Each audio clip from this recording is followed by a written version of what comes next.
Et millised on sellised olulisemad innovaatilised sammud, mida siis te näete, mis Tallinnas võiks ette võtta? Kaevaks künte asemel labidaga.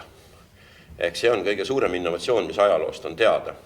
Ehk labida, tule ja ratta kasutusele võtmine on olnud kõige suurem innovatsioon. Ehk selle tõttu, kui te täna küsite minu käest, kus ma veel olen abilinnapea kandidaat, et milline on minu esimene innovaatiline samm, siis mul ei ole sellele head vastust. Aga ma kindlalt kinnitan, et see potentsiaal, mis Tallinnas olemas on tohutu. Meil on superülikoolid, meil on superelanikud, meil on tohutu potentsiaal, inimpotentsiaal arendada tarka majandust. Ja ma arvan, et linnal on siin väga-väga suur roll. Eelkõige luues tingimusi ja toetades võib-olla isegi erinevate ettevõtlusprogrammide kaudu näiteks selliseid selge perspektiiviga startuppe ja nii edasi ja nii edasi. Ehk igasuguseid võimalusi on siin tohutult palju.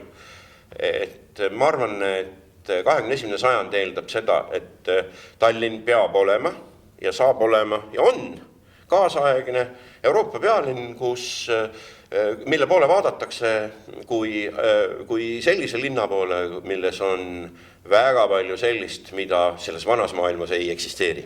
Väga palju rääkisite ka siin Tallinna televisioonist üks selline küsimus, et milline oleks üks selline olulisem muutus, mida te näete, mis seal peaks siis ära muutma? Ma olen kogu aeg öelnud, et Tallinna televisioon on väga kõrgel tehnilisel tasemel. Selle tõttu see investeering on olnud tark ja innovaatiline. Ehk Tallinna televisioon on oma olemuselt innovaatiline televisioon. Tema sisu osas on oponendid ette heitnud võib-olla mõningatel kordadel teatud probleeme.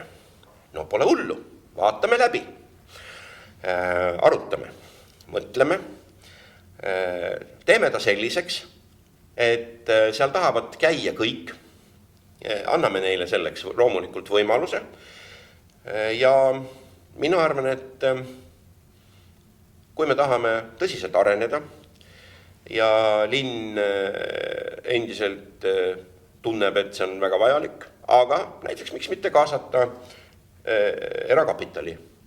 Mina küll oleks nõus investeerima ja ütlen ausalt ja otse, et oleksin nõus investeerima just sellepärast, et ta on tehniliselt homses ja selle tõttu ei ole vaja karta, et see investeering läheks tühja. See, et meediakanaleid on liiga palju, ei vasta tõele. Et ma tean ühte telekanalit Eestis, mis väga tõsiselt mõtleb oma eksistentsi üle ja inimkonna teavitamine on tegelikult selline püha üritus, mis peab igal juhul alles olema. Ja selle tõttu ärge arvake, ma olen siin toonud täna näited, et kui Tallinna linnapea kandidaat oleks Reformierakondlane Valdo Randpere, kes lubas suure suuga Tallinna televisiooni kinni panna, siis mina arvan, et siis ta täiesti kindlasti ei paneks seda kinni selle lihtsalt põhjusel, et talle tohutult meeldib kaamera ees olla. Ja siis ta muudkui oleks seal ja mõtleks kogu aeg, lükkan ikka veel nädala edasi ja siis lükkan veel teise nädala edasi ja siis lükkan 3. nädala edasi. Ja siis lõpuks hakkab ta kõigile rääkima, et oi, see on ju tegelikult väga vajalik asi ja siis kõik usuvadki. Ehk see on usu küsimus. Ja minu poolt viimane küsimus, et kas mõtlesite kaua selle otsuse üle, et tulla taaskord tagasi Keskerakonda? Ma ei ole tulnud tagasi Keskerakonda selle sõna juriidilises mõttes. Ma olen tulnud tagasi Keskerakonna meeskonda. Ei saanud kaua mõelda, mul oli aega mõelda 24 tundi ja ma tegin selle otsuse. Ehk selles mõttes võib-olla oligi hea, et ma saanud kaua mõelda. Ma küsin veel juurde mõne küsimus, et see ettevõtluskeskkond on pigem siiski riigivalitsuse poliitika teema, et mida linnavalitsuse tasemel siin annab üldse teha, seaduseid ei võeta vastu. Linnavalitsuse tasemel annab teha eeldusi luues. Näiteks jällegi, kuna Tallinnat on kogu aeg tahetud rünnata, isegi siis, kui ta on teinud progressiivse algatuse, siis Tallinna linnatööstuspark Lasnamäel oli väga hea ja sisuliselt üks esimesi tõsiselt võetavaid tööstuspargi arendusi kohaliku omavalitsuse poolt. Ja mina leian, et Tallinna puhul on ülioluline, meil maad on. Ja meie ümber on sellised kuldsed vallad, kus inimesed armastavad, isegi eelkõige kõrgepalgalised inimesed armastavad teenindada oma pangalaene ja jättes oma maksuraha sinna, aga käies tööl Tallinnas. Meie ülesanne on täna omades tööjõudu, omades potentsiaali ja omades võimalusi tegelikult tõmmata ettevõtjad tööle enda territooriumile. Ehk mitte lasta neil valguda Jürisse, ma ei tea, Kiili, Sakku, kuhu iganes. Et see on väga suur võimalus ja muuseas, mis seal salata, läbi selle on võimalik arvestataval moel ka täita linna rahakotti.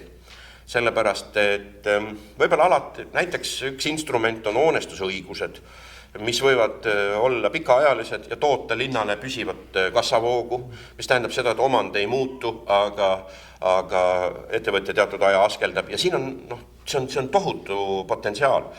Ja vahel on näiteks eelkõige noorte puhul, kes tahavad arendada sellist tarka majandust, ütleme ülikoolide, üliõpilased ja mis iganes. Ega tähtis ei ole see, et sa kohe miljonitega tapad kedagi, aga oluline on märgata. Ja ütleme, et siin on linnal nagu tohutu võimalus. Ehk vahel on nagu väike asi, oluliselt suurem tõukejõud ja motivaator kui see, et lihtsalt külvad lennukilt raha. Minul ei ole ettevõtjana mitte kunagi olnud nii palju raha, et seda lennuki pealt maha visata, aga riigil küll vahel on, aga linnal jälle ei ole. Ja selle tõttu on linnal nagu paremad võimalused olla mõistlik. Ja mina leian, et see oli see, mis mind nagu köitis selle väljakutse puhul. Nagu tegelikult tohutult võimalusi. See liigub jutust natukene ka kohalike maksude peale või? Võiks need juurde panna? No. Ma ei taha ajakirjanikule nagu teravalt öelda selles mõttes, et see ei ole minu ülesanne. Aga te vist ei kuulanud mind päris hästi. Ehk hoonestusõigus ei ole kohalik maks. Hoonestusõigus on klassikaline finantsinstrument, mille puhul sinu partneril ei ole kohustust kinnisvara välja osta, vaid ta sisuliselt saab hoonestusõiguse kaudu sinu käest krundi, ehitab sinna endale teatud konkreetseks tähtajaks näiteks tootmishoone, maksab sulle hoonestusõiguse tasu ja ürituse lõppedes on see vara minu oma. Nüüd ma saan selle järgmisele edasi rentida. Mina olen müümise vastane, aga kohalike maksude puhul ma kindlalt kinnitan, et nende kehtestamine on riigi teema. Ehk linnal siin väga palju soolot seda võimalik üle. Meil on väga kitsad võimalused, reklaamimaksud ja mingid sellised asjad. Liiklus kindlasti, eks ole, võib-olla mingi ummikumaks. No ummikumaks Tallinnas praegu probleeme ei ole. Kui me reiditee valmistame, siis meil on üldse kõik väga hästi. Ehk ma olen ka sellel meelel, et ka liiklusalaste investeeringutega tohi nagu segaseks minna. Ja see tähendabki seda, et me võime ehitada 8-realise tee Raekoja platsi, aga kuhu edasi? Kas meil on vaja Raekoja platsi jõuda 2 tunni asemel tunniga? Ei ole ju vaja põhimõtteliselt. No, mitte. Jah, nii on.